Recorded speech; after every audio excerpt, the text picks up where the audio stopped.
কোথায় যাচ্ছ? হ্যাঁ হ্যাঁ, ড্রাইভারটা কেমন? সকালবেলা উঠেই বেরিয়ে পড়েছে ব্রাশ নিয়ে দাদা দিদির সাথে। এই যে দাদা দুষ্টুমির মাস্টার, তার সাথে বোনও আছে। করো, ঠিক করে ব্রাশ করো, ঠিক করে ব্রাশ করো।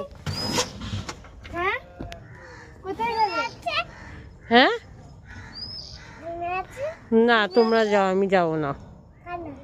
না, খেয়ে নিস না, থুতু ফেল। এ মাম্মা বাইরে, অটোর মধ্যেই পড়ছে, বাইরে ফেললো।